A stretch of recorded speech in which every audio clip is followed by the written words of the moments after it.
sa palakpak para sa ating Diyos na buhay. Tunay po ba na worthy to receive all the praises and glory ang ating Diyos? Amen! So sa umaga pong ito, bago po tayo magsimula, atin po munang banggitin ang ating panunumpa sa mga oras na ito. Sige po, sabay-sabay po nating basahin. Ako ay narito ngayon upang mag-aral ng salita ng Diyos. Ang puso ko'y binubuksan, ang isip ko'y itinutuon. Ako ay makikinig at susunod sa salita ng Panginoon.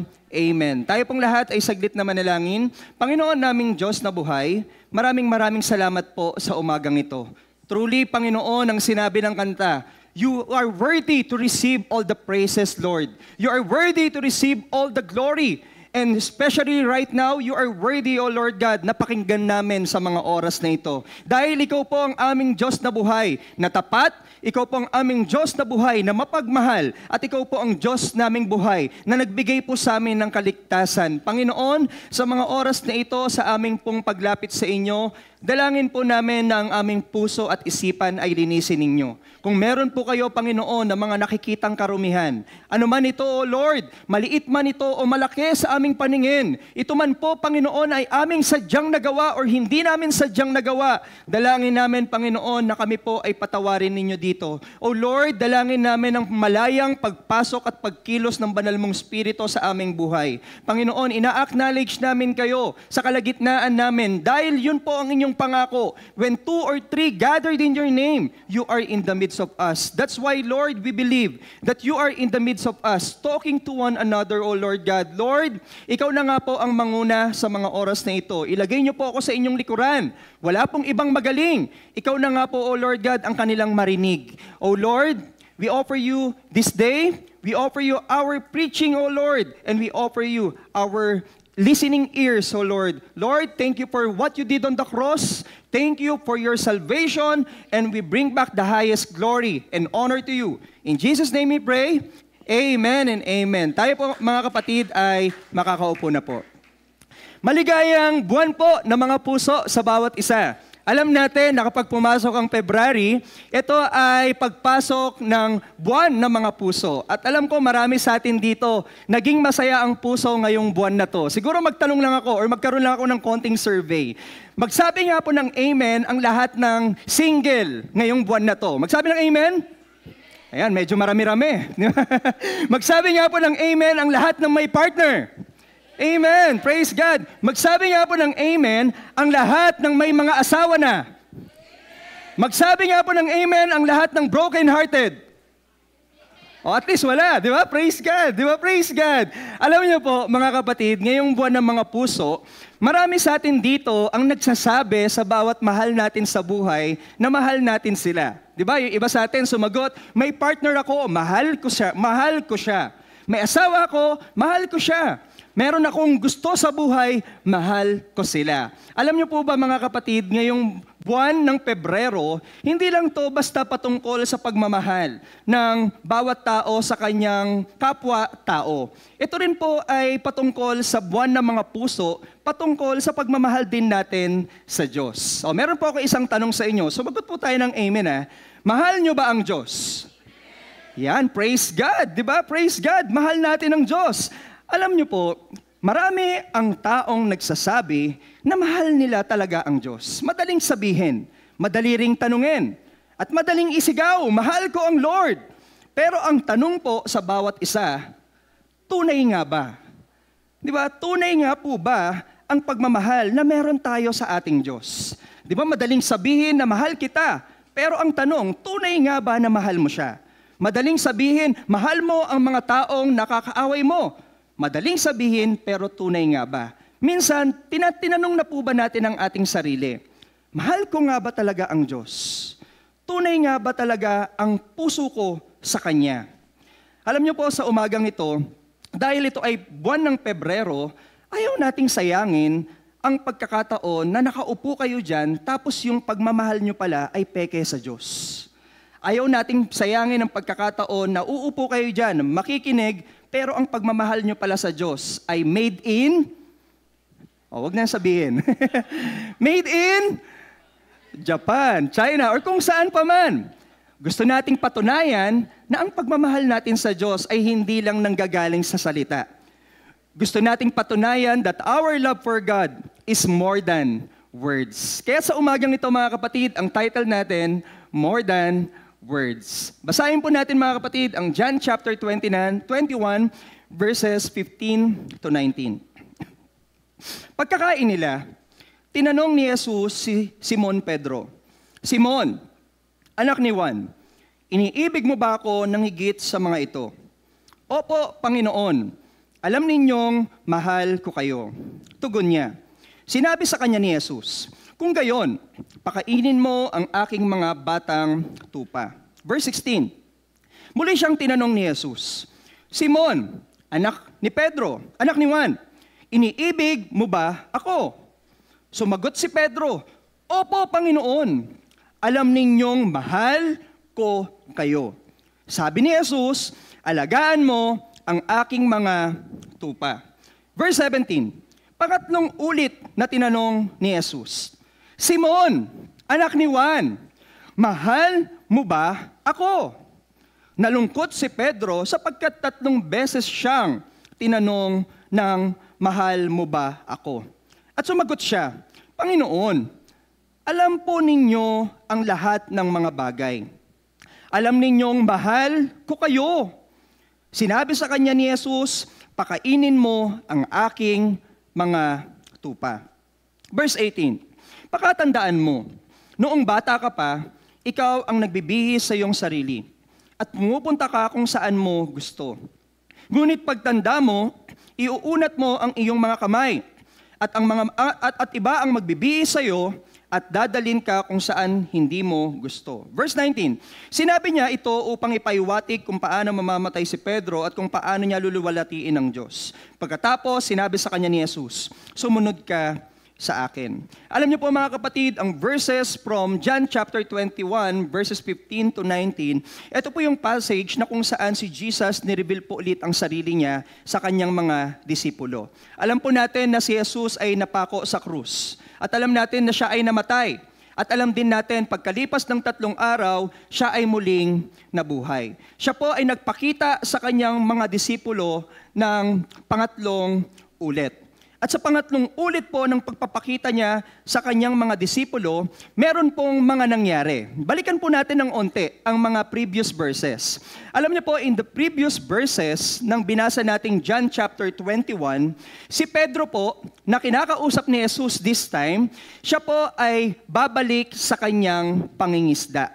Hindi lang po siya ang babalik. May mga kasama po siyang babalik sa pangingisda. Kung tatanungin natin, Pastor, bakit babalik si Pedro sa pangingisda?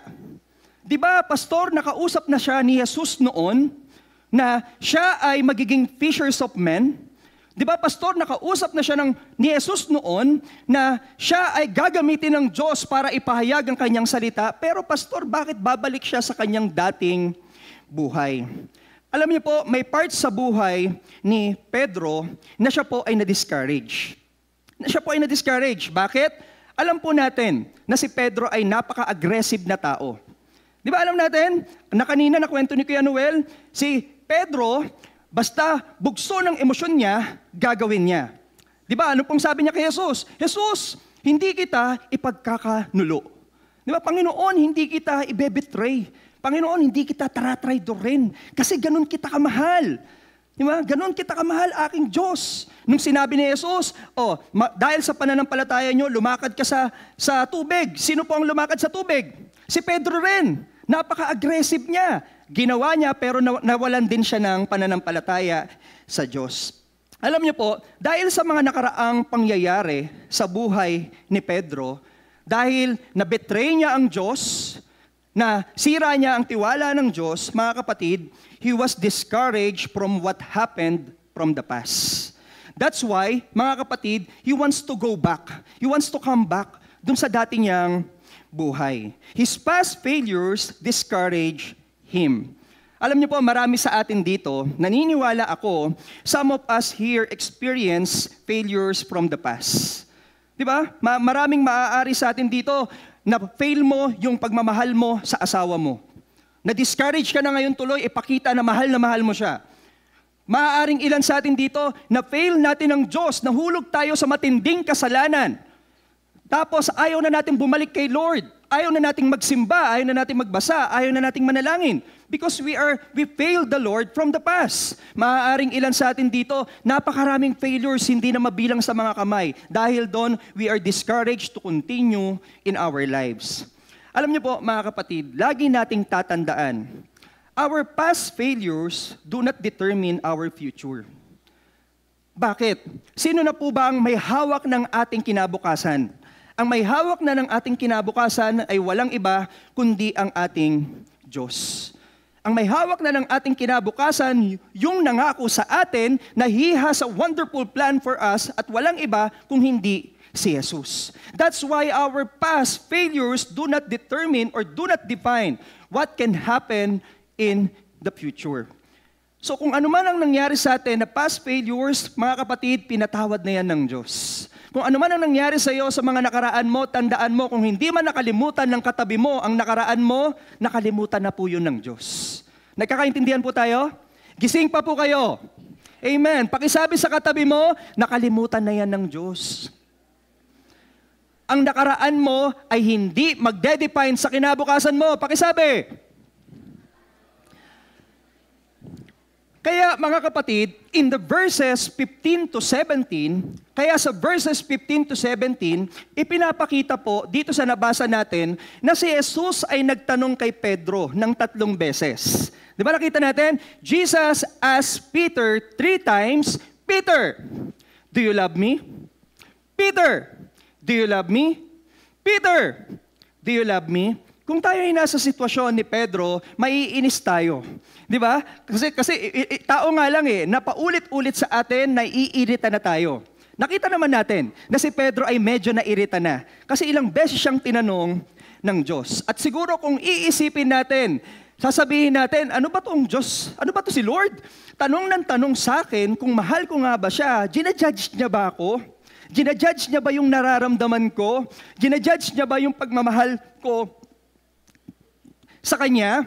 Alam niyo po mga kapatid, ang tanong po ni Jesus kay Peter na 3 times na, do you love me, is hindi para i-condemn or i-judge si Peter. Ang tanong niya kay Peter na do you love me 3 times is to restore Peter. God was asking questions not to condemn but to restore. Kaya same thing po yon sa mga oras na ito sa atin. Mga kapatid, God was asking questions the same with us. God wants to restore you from your past and wants to restore you and give you a better future. Di ba tingnan natin ito si Peter? Noon, uso ngayon yung uso ngayon yung sa Facebook or sa My Day yung then versus now. May mga nakita ako, dating payat, ngayon tumaba, dating mataba, ngayon pumayat, dating maganda, naging sobrang ganda. Di ba nakikita ko yan sa Facebook, yung then versus now. Si Pedro ganun din Nung tinanong siya ng Diyos, dati siyang ito. Tingnan niyo po ito mga kapatid, itong picture na to. Di ba? Then binitray niya ang Diyos. Nung tinatanong na siya ng Diyos, siya ay paunti-unti nare-restore. Alam niyo po, sa buhay natin ngayon, this morning, God was asking us the same thing, katulad ng kay Peter. Jesus asked, kung ilalagay natin ang pangalan natin kay Pedro. Paki-next slide please. Tasan na yun? Kung, nakalagay dyan write your name here. Pakisulat po ang inyong pangalan. If Jesus were going to ask you, mga kapatid, do you love me? Isasagot din ba natin ng katulad ng kay Pedro ay, yes, Lord. Isasagot din ba natin ng katulad ng kay Pedro, opo, Lord. Di ba, ilalagay natin dito, Jesus asked Christian, do you love me? Hindi ako para i-judge ni Lord. Gusto ako i-restore ni Lord. Gustong ibalik sa akin ni Lord yung apoy na meron ako noon na ngayon ay magkaroon ulit ako para magpatuloy sa Kanya. Same thing to you, kapatid. Baka ngayon yung apoy mo sa pagmamahal sa Kanya at pananampalataya ay sobrang liit na. Or baka naman ngayon yung apoy na meron ka ngayon sa pagmamahal sa Diyos patay na. Baka kailangan na ulit sindihan. Baka kailangan na ulit apuyan para bumalik yung sigla mo sa pagmamahal mo sa Kanya. Alam niyo mga kapatid, if our answer is yes to this question, amen for that. But words are easy to say, katulad ng sabi ko sa inyo kanina. What can we learn from the verses aside from saying the words? What is our actions to prove that we love the Lord more than words? Kung tunay nating mahal si Jesus, number one, mga kapatid, we can learn from this verse, iibigin natin siya ng higit sa lahat. Iibigin mo siya, mamahalin mo siya ng higit sa lahat. Marami tayong bagay na pinagkakaabalahan. Marami tayong bagay na mahal sa mundong to. It can be material things, it can be events, it can be people, it can be anything that you can think of. Maaaring mahal natin ito kesa sa Diyos. Mga kapatid, kay Pedro, ano ba yung mga mahal ni Pedro? Bakit sinabi sa kanya ng Diyos in John chapter 21 verse 15a? Simon, anak ni Juan, iniibig mo ba ako ng higit sa mga ito? Tignan niyo una niyang tanong. Simon, Pedro, iniibig mo ba ako ng higit sa mga ito? Ano nga ba yung mga ito ni Pedro? Alam niyo po, unang-una, ang mga ito ni Pedro, yung pangingisda niya. Pangalawa, mga isda niya. Pangatlo, yung dati niyang buhay. Pang-apat, yung mga bagay na nakasanayan niya. Sa buhay natin, meron din tayong mga ito eh. Ito, mahal ko to talaga. Yung katabi ko talagang mahal na mahal ko to. Ibubuwis ko yung buhay ko. Kahit magpakasagasa ako sa tren, mahal na mahal ko to. Kahit na minsan nag-aaway kami, mahal na mahal ko to. Di ba? Etong mga ari-arian ko, mahal na mahal ko to. Etong pag-aaral ko, nagsisikap ako kasi mahal na mahal ko to. Desire ko sa buhay ko, etong mga ginagawa ko, pangarap ko, goals, and etc., mahal na mahal ko to. And even minsan pride. Mahal natin minsan ang pride. Di ba? Ayaw nating mag-sorry, ayaw nating magpakumbaba. Sometimes we love pride, mga kapatid, sa buhay natin. And sometimes we love the attitude that we have. Eto na ako eh, hindi na ako magbabago. Eto na yun, dati na akong ganito, yung kilay ko mataas na, hindi ko nabababayan. Lahat na makasalubong ko, bahala kayo sa buhay nyo. Mataas na kilay ko, matarayan kayo o hindi, masungitan kayo o hindi, eto na ako. Hindi ko na to babaguhin. Sometimes we love attitude sa buhay natin. And also, yung mga sins, mga kasalanan. Ano ba yung mga kasalanan na hanggang ngayon mahal na mahal mo? Dati ang liit-liit, ngayon lumaki na. Di ba? Dati paunti-unting chat, ngayon hindi na chat, nagme-meet up na. Di ba? Alam nyo yung mga kasalanan, hindi yan nag-i-start from the big one. All sins start from the small one. Lagi yan nag-i-start sa maliit. Kaya nga maliit pa lang, yung alikabok pa lang, nililinis na yan. Tinatanggal mo na yan sa tulong ng Diyos. Kasi kung hindi, may ipon at may ipon, mas babara yan sa buhay mo, may ipon at may ipon, mas magpapabagsak yan sa'yo. And minsan mga kapatid, we love ourselves. Sobrang mahal natin ang sarili natin. Diba? Kaya nga ang dami nating binibili para sa sarili natin eh. Bili tayo ng ganito, bili tayo ng papaganda, bili tayo ng magandang damit, bili tayo ng cellphone, bili tayo ng ganyan, ganyan, ganyan, ganyan, ganyan. Napakaraming bagay sa mundong to na pwede nating maisip na mahal natin. Ang tanong ko sa inyo, Pastor, masama ba yan? Pastor, masama ba tong mga bagay na to na naiisip ko ngayon? Masama ba? Hindi siya masama. Pero, mga kapatid, alam niyo kung ano ang masama? If we love this more than God. Kaya nga si Pedro tinanong, Pedro, yung pangingisda mo, mas mahal mo ba ako dyan? Pedro, yung isda na yan nakakainin natin ngayon at lulutuin ko, mas mahal mo ba ako dyan? Ikaw na nakikinig ngayon, ano yung mas mahal mo kaysa sa Diyos? Alam nyo, hindi tayo pwedeng magtago sa Diyos. Hindi tayong pwede na magsikreto sa harapan ng Diyos. Kasi lahat alam niya. Sabihin natin, Pastor, with all my mind, with all my might, with all my strength, masasabi ko na mahal ko ang Diyos. Ano kasi Robin Padilla? Masasabi ko na mahal ko talaga ang Diyos. O kung masasabi mong mahal ang Diyos, praise God. Pero mga kapatid, you need to check yourselves. Kailangan nating i-check lagi, araw-araw ang sarili natin. Bakit? Siguro lagyan natin ito, basahin natin iniibig mo ba ako ng higit sa mga ito? Tignan natin tong binalang kong line. Paki-next slide please.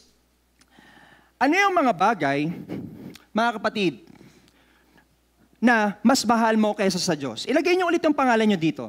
Ilagay niyo ulit ang pangalan niyo dito. Halimbawa, Christian ulit. Muntikan ko nang hawakan yung TV. Pinagbawalan na pala ako ni Pastor na hawakan yung TV. Sorry po. Ayan, mga kapatid, sa part na to, lagyan natin ng pangalan ulit ang first line. Halimbawa, Christian. Christian, do you love me more than your wife? Opo, Pastor. Ay, opo, Pastor. Opo, Lord. Mas mahal kita kaysa sa asawa ko. Number 2, si wife. Oh, praise God. Halimbawa, pangalan nyo naman. Gagamit ako ng pangalan kunyari lang to Huwag kayong magagalit sa akin. Okay? Halimbawa, Emil. Emil, do you love me more than your dog? Halimbawa lang yan Halimbawa lang. Halimbawa lang. Halimbawa, kayo naman. Roberto, do you love me more than your house? Do you love me more than anything else?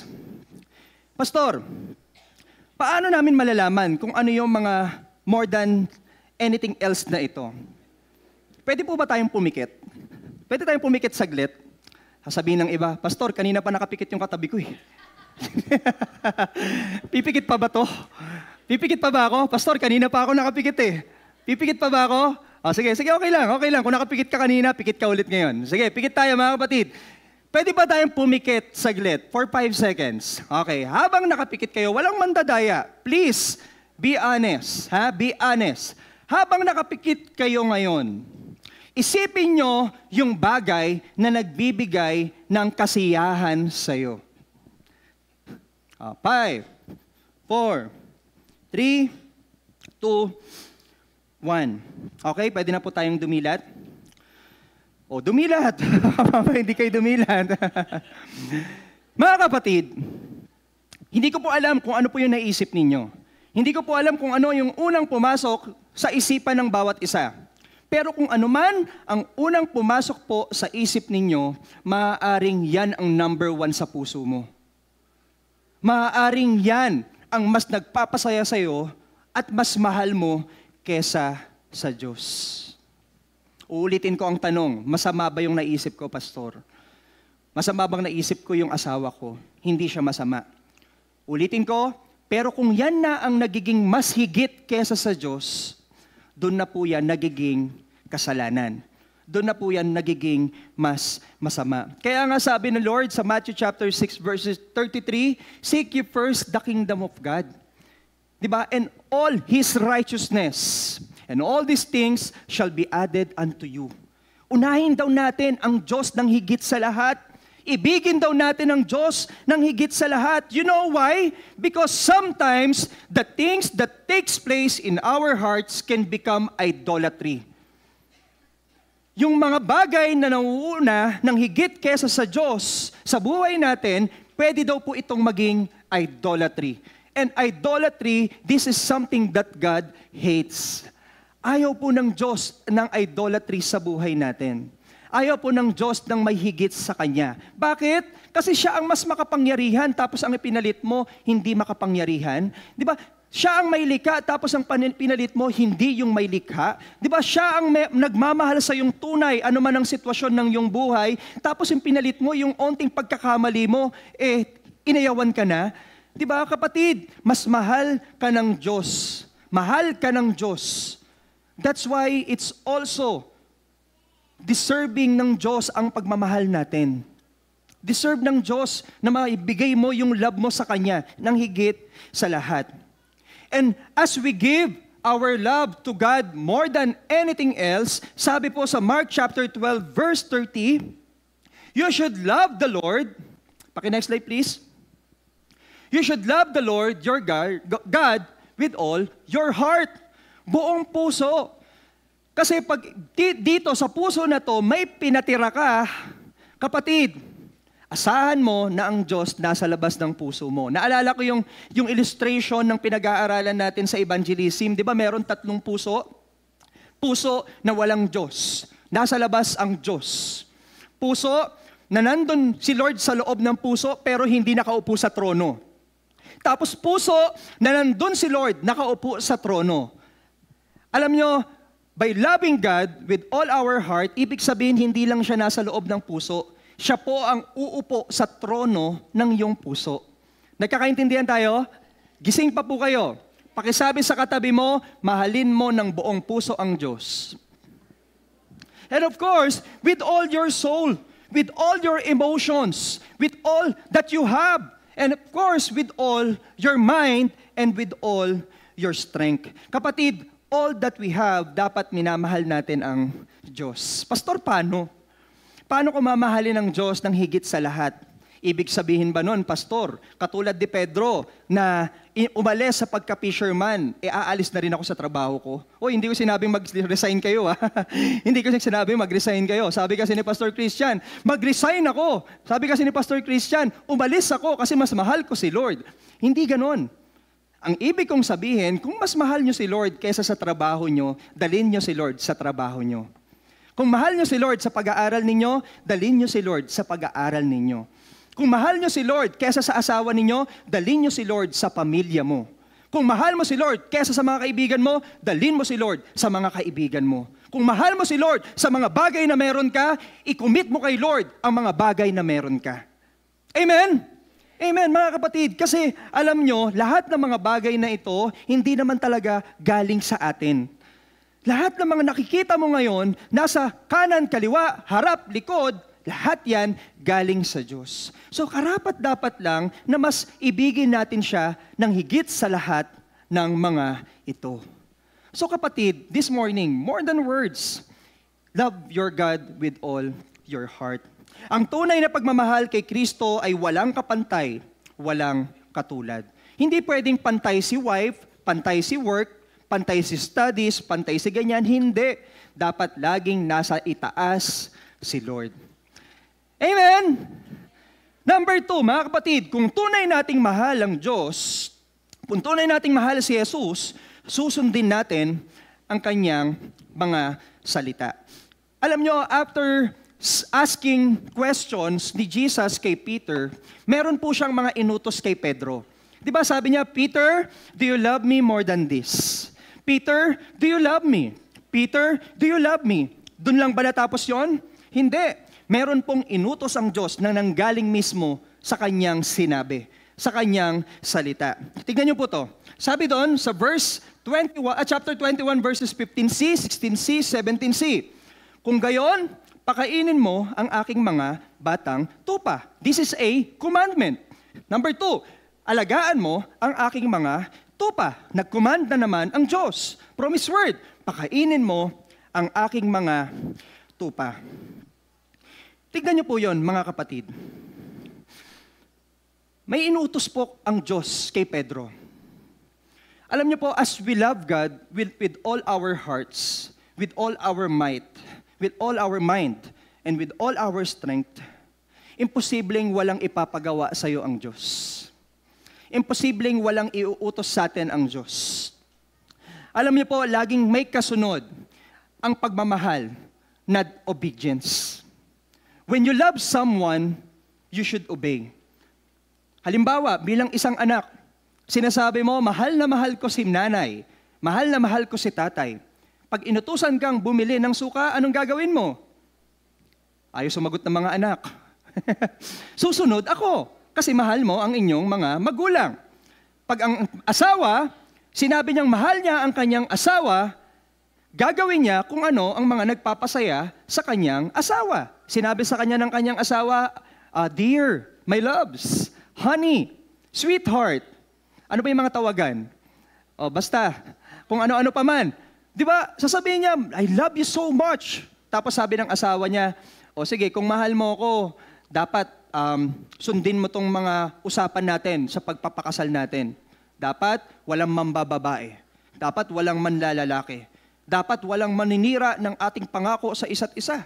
If we love one another, we will obey.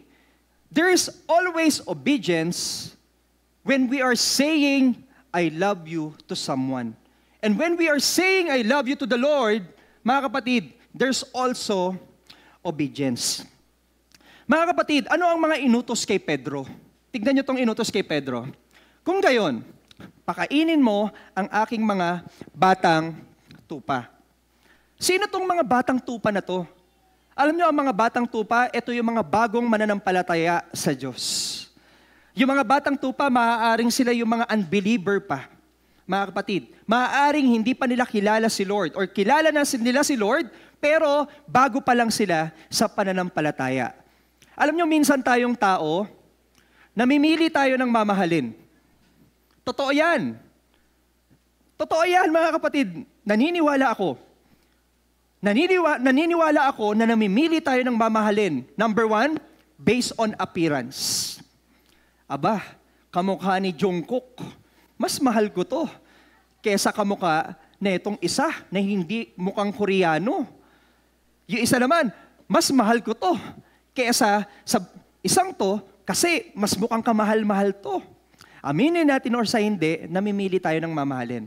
Sabi ni Lord kay Peter, Peter, pakainin mo mga batang tupa. Yung mga unbeliever at mga bago sa pananampalataya, pakainin mo, mahalin mo sila. Same thing with you, kapatid. Alam nyo, ang pagmamahal, hindi lang umiikot dito sa atin. Mahal nyo ako hanggang dun sa dulo, kung sino man ang mga nandito. Ang pagmamahal, dinalabas yan.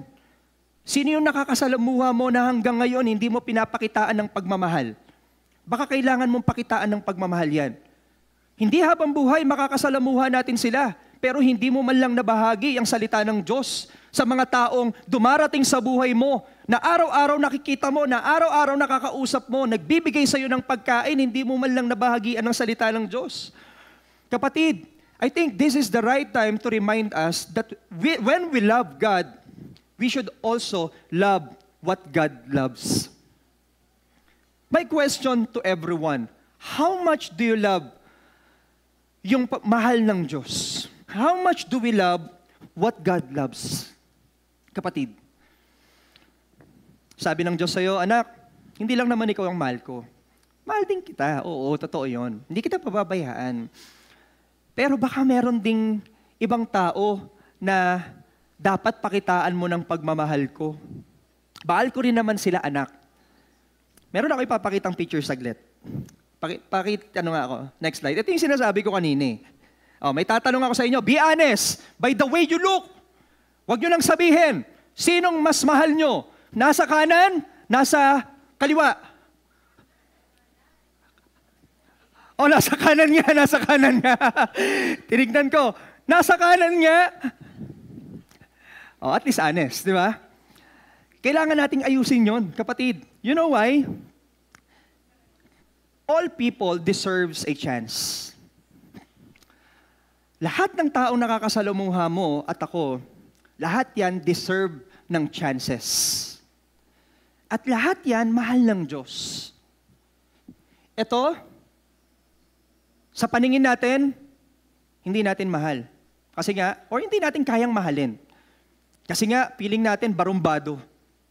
Di ba? Feeling natin barumbado. Baka pag lumapit ako, pastor, mag-share pa lang ako ng gospel, pak, abutin na ako. Pero ito, porket gwapo, porket malinis, mas mahal nyo na. Kapatid, mahal ng Diyos yan parehas. Tayo lang naman ang nagkakaroon ng pagkukumpara. Tayo lang naman ang, mga kapatid, ang hindi kayang magmahal sa hindi natin kayang mahalin. Pero ang Diyos, mahal yan. Kaya sabi ng Diyos kay Peter, tignan nyo to, kung gayon, pakainin mo ang aking mga batang tupa. Hindi lang yun. Sabi pa doon, alagaan mo ang aking mga tupa. Sino naman yun? Yung mga taong nakakakilala na sa Diyos. Isa pa, pakainin mo ang aking mga tupa. Unbeliever or believer, they deserve to be loved. And they deserve, mga kapatid, to be loved by God. How can they feel it kung sa ating mga Kristiyano hindi natin pinapakita? How can they feel it kung sa ating mga ambassador of Christ, the salt and light of this world, hindi natin ipinapakita? Kailangan mong ipakita, kapatid. Katulad nga ng title natin ngayong umaga, More Than Words. You have to show it in your actions. Follow what God commanded you to do. Hindi lang po sa salita, kung hindi sa gawa. Alam nyo, kahapon po, nagkaroon po ng couples ministry dito sa church. At ang ganda po ng setup kasi para po siyang nasa fine dining restaurant. O, di ba? Narinig niyo yan, di ba? Para tayong nasa fine dining restaurant. At dun sa fine dining restaurant na yon, hindi lang kami basta nagkaroon ng date sa bawat asawa namin. Nagkaroon po kami ng pag-aaral ng salita ng Diyos. Di ba kinakanta natin? Ito madalas nagiging worship natin, mga kapatid. Ito worship natin minsan. May kantang, mahal na mahal kita, Panginoon. Ang ganda, di ba? Di ba, kinakanta natin yun. Mahal na mahal kita, Panginoon. Tanong sa'yo ng Diyos, mahal na mahal mo rin ba yung katabi mo? Mahal na mahal mo rin ba ang taong nakakasalamuha mo? May kanta pa ulit, kailanman di kita ipagpapalit. Kinakanta natin yung sa Lord. Ang tanong, yung pagmamahal mo rin ba sa kapwa mo, hindi mo ipagpapalit? Kapatid, kung ano ang pinapakita natin sa kapwa-tao, tandaan nyo, yun din ang ipinapakita mo sa Diyos. Sabi ng Diyos, kapatid, obey. If you truly love God, obey the Lord. Maraming utos ang Diyos from the Bible. Maaaring sa mga anak ang utos, mahalin nyo ang inyong magulang. Mga anak, mahalin nyo talaga ang inyong mga magulang. Because hindi nyo lang sinusunod sila, hindi nyo lang sila basta nirerespeto mo rin ang Diyos. Amen? Mga asawang lalaki, utos ng Diyos, mahalin mo ang iyong asawang babae. Hindi mo lang basta pinapakita ang pagmamahal mo sa asawa mong babae, ang sabi rin ng Diyos, pinapakita mo rin sa Kanya ang respeto at pagmamahal mo sa Kanya. Ganon din sa asawang babae. Kung nire-respeto at pinamahal mo ang asawa mong lalaki, hindi lang sa Kanya mo ipinapakita ang pagmamahal, pati sa Diyos. Kapatid, there are a lot of commandments in the Bible na sinasabi ng Diyos sa atin. Kung meron man na sinasabi sa iyo ang Diyos na sundin, this is the right time to follow Him. Because you love Him. Naka-record tayo. Maririnig yun mamaya, panoorin nyo ulit, kasama boses nyo doon. Pag narinig nyo, maliit yung boses, sa'yo yun. Kung narinig nyo, ang kapal ng boses, sa'yo yun. Di ba? Sinabi nyo, mahal nyo ang Diyos, you need to follow God's command. Ang tunay na nagmamahal, sumusunod. Amen? It is one thing to say, you love Jesus, but the real test is willingness to serve Him and by obeying Him. Pastor, paano natin susundin ang Kanyang salita? Susunod lang ba? Hindi lang basta susunod. Tignan nyo to, merong dalawang bagay na nakita ko na pwede nating gawing paraan sa pagsunod sa Kanyang salita. Una, mga kapatid, susunod, anuman ang maging sitwasyon. Anong ibig sabihin nun? Our emotions are deceitful. Amen? Pwedeng magbago ang emosyon mo. Maaaring ngayon on fire ka. Maaaring ngayon sa loob ng church na to, talagang paglabas ko ng church na to, tatanggalin ko yung mga bagay na hadlang sa buhay ko. Paglabas mo, na-attract ka na naman. Nagbago. Alam nyo sa pagsunod, dapat anuman ang sitwasyon, sinusunod mo siya. Anuman ang emosyon, sinusunod mo siya. Anuman ang mga nangyayari sa paligid mo, sinusunod mo siya. Pakisabi sa katabi mo, sundin mo ang Diyos. Sabi sa John chapter 14 verse 15, kung iniibig ninyo ako, tutuparin ninyo ang aking mga utos. Iniibig nyo ang Diyos, susundin ang kanyang mga utos. Mga kapatid, ano ang mga bagay na gusto ng Diyos na sundin mo? Isipin po natin ito. Pangalawa, paano natin susundin ang kanyang mga salita? Maglilingkod sa lahat ng pagkakataon. Alam niyo po ba, ang serving kay Lord, ang pagsaserve kay Lord, hindi lang sa loob ng church. Hindi lang yung nakatayo ka dito, nagpipreach ka, hindi lang yung nagigitara ka, hindi lang yung nandito ka, nagsaserve at kung ano-anong ginagawa mo dito, hindi lang yun. There are many things that we can serve the Lord, mga kapatid. Alam niyo po kung paano? Mga kapatid, mamaya babanggitin ko. Sabi sa Galatians 5:13, true love, you can serve one another. Paano yung true love na yon? There are 3 T's to serve the Lord. 3 T. May 3 T tayo sa buhay para ma-serve natin ng Lord.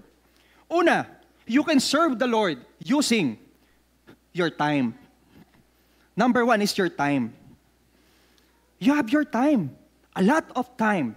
Mga kapatid, hindi natin pwedeng sabihin, wala na akong oras, Lord. Wala na akong oras, kapatid, pastor.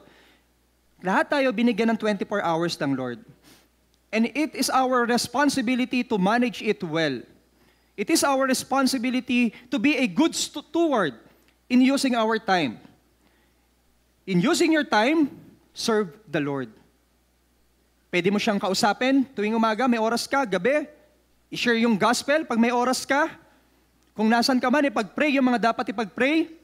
Kapag kaya ng oras mo, minsan pumunta ng maaga sa church, tumulong ka, or kung ano pa man, basta may oras ka, kapatid, at ginagamit mo to serve the Lord, kapatid, that's one way. Isa pa, number 2, to serve the Lord is your talent. Naniniwala ako maraming may talent dito. Iilan sa atin, magaling talagang kumanta. Mariah Carey. Yeah? O, iba naman, Jose Marichan. Wala pang December, pero yung boses, Jose Marichan na. Di ba? Alam nyo, we have all different gifts na binigay ng Diyos. Hindi pare-parehas. Kaya nga tinawag ang body of Christ, ang Kristiyano, the body of Christ. Because we have different functions. Merong kumakanta, merong nagpe-preach, merong nag-share ng gospel, merong mga nagre-reach out, nagpe-pray, and etc. Napakaraming gifts. Whatever the gifts or talent that you have, nandyan yan because there is a purpose. May purpose kaya ka may talent. May purpose kaya binigay ng Diyos yan. So use it for His glory. Serve Him.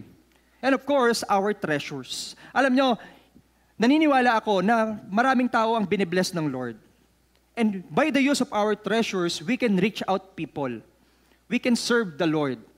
We can reach out people or souls na kailangan ng tulong sa buhay natin. So these are the three T's that we can follow God's command. Mga kapatid, kung mahal natin si Jesus, makikita ito sa ating mga buhay, hindi lang sa ating mga salita. And number 3, mga kapatid, lastly, kung mahal natin ang Diyos, kung mahal natin si Kristo, number 3, handa tayong magsakripisyo. Alam nyo, naikukumpara ang love ng Lord sa love ng bawat mag-asawa.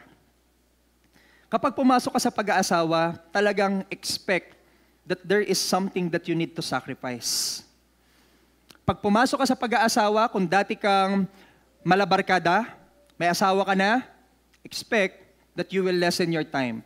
You will sacrifice yung time sa barkada at bibigay ito sa pamilya mo. Expect na kung dati kang manginginom, tapos ngayon, sumusunod ka na sa Diyos, expect na merong sunod sa iyo ang Diyos that you need to sacrifice. Kapatid, in verse 19, sinabi ni Lord kay Peter, after all these things, sumunod ka sa akin. Alam niyo po ba, kapag naaalala ko yung word na yan, follow me, sumunod ka sa akin, ito po ang naaalala kong verse. Tignan niyo to. In Luke chapter 9, verse 23, then He said to them all, whoever wants to be my disciple must deny themselves and take up their cross daily and follow me. Tingnan niyo yung sinabi ni Lord. Follow me, take up your own cross, deny yourselves.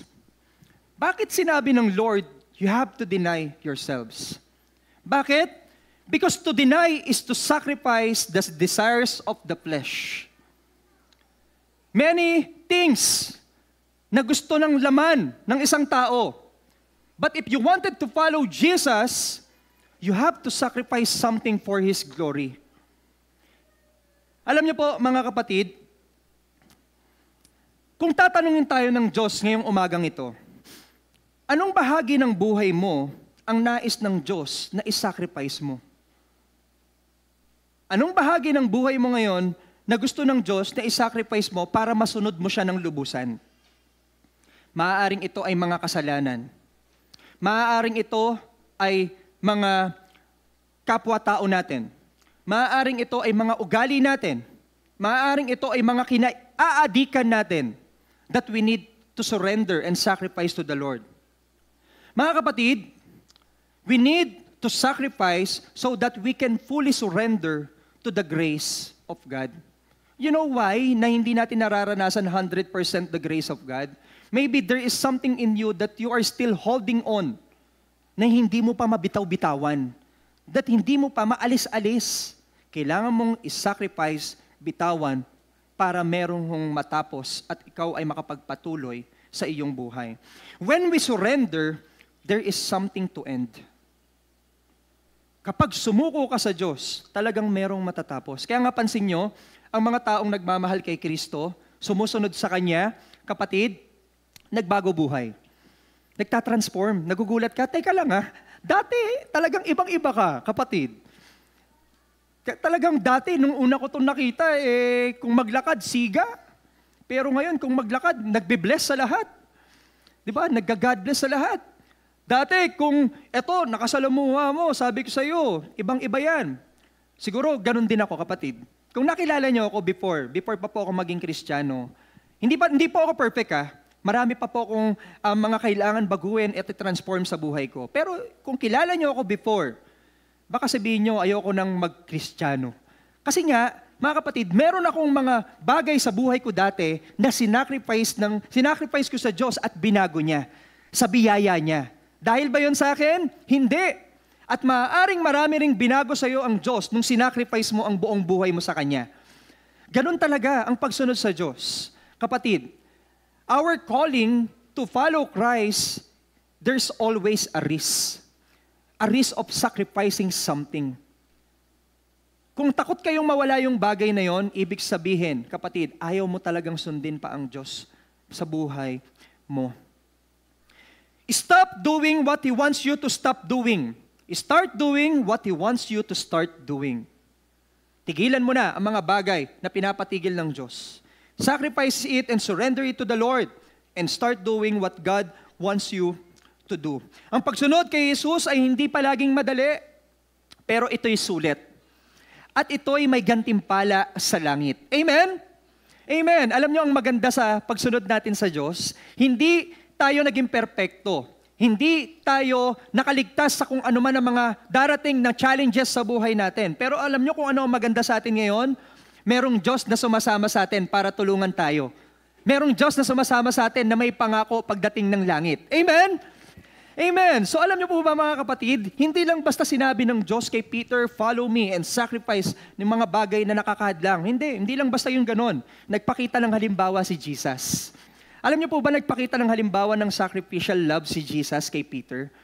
Maliban sa pagpapakapako ni Jesus sa krus ng Kalbaryo at ginamit niya ang dugo sa paglinis ng kasalanan, maliban doon, habang kausap niya si Peter, mga kapatid, nagpakita po siya ng sacrificial love kay Peter.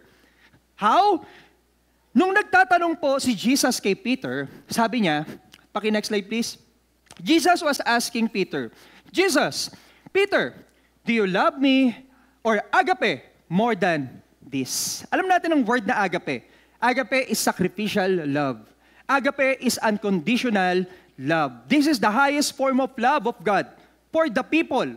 Mga kapatid, for the people like us, He loves Peter unconditionally. Sabi niya, Peter, do you agape me more than this? O lagay natin yung pangalan natin sa pangalan ni Peter, ha?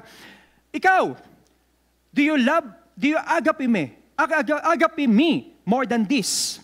Sabi ni Peter, yes, Lord, you know that I phileo you. Phileo is brotherly love. Kasamaan mo siya sa church, mahal mo siya, that's brotherly love. Nagkakaintindihan tayo? Amen. Sabi ni Lord, feed my lambs. Hindi niya sinabi, teka lang ang sinabi ko, ganito, ang banggit mo, ito. Sabi ni Lord, okay, sige, feed my lambs. Ulit, nagtanong si Lord, Peter, do you agape me? Do you unconditionally love me, Peter? Sabi ni Peter sa kanya, kay Jesus, next please, yes, Lord, you know that I phileo you. O, tignan nyo na naman. Phileo you na naman. Kung tayo nasa posisyon ni Lord, hindi na babalik ni Peter yung kaparehas ng ibinibigay ni Lord sa kanya. Tama ho ba? At kung tayo, yung nasa posisyon ng Lord, sa mindset natin, ayoko na magbigay. Kasi hindi naman parehas yung ibinabalik sa akin. Tignan niyo to, ginawa ni Lord. Sabi niya, take care of my sheep. Then Jesus said, again, for the third time, Peter, do you pileo me? What did Jesus do? Hindi siya ma-reach out ni Peter. Hindi niya maabot yung pagmamahal ni Lord. Anong ginawa ni Lord? Nagpakumbaba. His sacrifice, His love, agape, to make it pileo, to reach out Peter.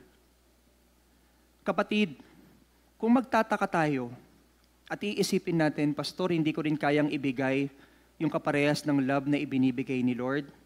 Sabi ni Lord sa'yo, kapatid, kung ano nasa puso mo ngayon, ibigay mo ng buo sa Kanya. He will accept it. He will accept you. Kung ang tao hindi ka natatanggap, tatanggapin ka muli ng Diyos. Kung ang tao, tinakwil ka na, kung ang tao, nilayo ka na sa kanila, kasi hindi parehas yung love na naibibigay mo sa kanila, sabi ng Diyos sa'yo, anak, bababa ako, hihilain kita ulit pataas. Alam niyo, nakakahiya sa Lord. Kasi sobra kanyang mahal. Sobra niya akong mahal. Nasa langit na siya, bumaba pa sa lupa, para iligtas ka. Iligtas ako. Nasa langit na siya, bumaba pa sa lupa, para bigyan tayo ng buhay na walang hanggan. Nasa langit na siya, bumaba pa sa lupa para tulungan ng tao. Ganun ka po niya kamahal. Kaya sa umagang ito, mga kapatid, huwag mo nating sayangin. The Lord really loves you so much. And with this love, He can help you. With this love, He can transform you. With this love, mga kapatid, mapupulpil ang puso mo. And by that, masasabi natin na mahal ko rin pala talaga ang Diyos. Alam nyo kaya hindi natin mamahal-mahal ang Diyos. Alam mo kung bakit? Kasi nakafocus tayo sa love natin. Sabi sa, nakalimutan ko yung exact book, pero nasa Gospels lang siya. Sabi doon, we love because Jesus first loved us. Nagmamahal tayo hindi dahil sa atin. Nagmamahal tayo dahil may unang nagmahal sa atin. Kapatid, do you want to love God with all your heart? Amen? Do you want to follow God with all your might, with all your mind, with all your strength? Do you want to love God and sacrifice the things na nakakahadlang sa pananampalataya mo? If you want to do that, focus on the love of God for you. Naturally, magugulat ka. Gagawin mo na lang kung ano ang pinapagawa sa iyo ng Diyos. Offer your bodies as a living sacrifice to God. According to Romans chapter 12, verse 1, offer your bodies as a living sacrifice to the Lord. Kapatid, sa umagang ito, balikan lang natin ng unti yung tanong ni Lord kay Peter. Alam niyo po ba kung bakit 3 beses ding tinanong ni Lord si Peter? 3 beses? Alam niyo po, in the Bible, ang 3 beses na paulit-ulit, it means completion. Complete. 3 beses niyang tinanong si Peter because he wants to restore Peter and he wants to make Peter complete. Kapatid, the Lord wants you to feel complete. And you will only feel that by His presence. And when you love the Lord, mga kapatid, sa umagang ito, balikan natin ang ating mga napag-aralan. Kung tunay nating mahal si Jesus, iibigin natin siya ng higit sa lahat. Paki-next slide please. Kung tunay nating mahal si Jesus, susundin natin ang kanyang mga salita, at kung tunay nating mahal si Jesus, handa tayong magsakripisyo. Huwag nating sayangin na every week nag-church tayo pero hindi naman talaga nating tunay na mahal si Jesus. Ngayong umaga, let's reflect sa puso natin. Ngayong umaga, punuin natin muli ang puso natin ng kapangyarihan ng pagmamahal ni Jesus. Tatanungin ko po kayo ulit, do you truly love Jesus? Ulitin ko, do you truly love Jesus? If yes, show it more than words. Tayo pong lahat ay manalangin. Panginoon naming Diyos, maraming salamat po una sa pagmamahal na ibinigay niyo po sa amin. Salamat Panginoon dahil ikaw po ang Diyos na unang nagmahal. Kaya Lord, kaya rin kami makakapagbalik sa inyo ng aming pag-ibig, ng aming pagmamahal.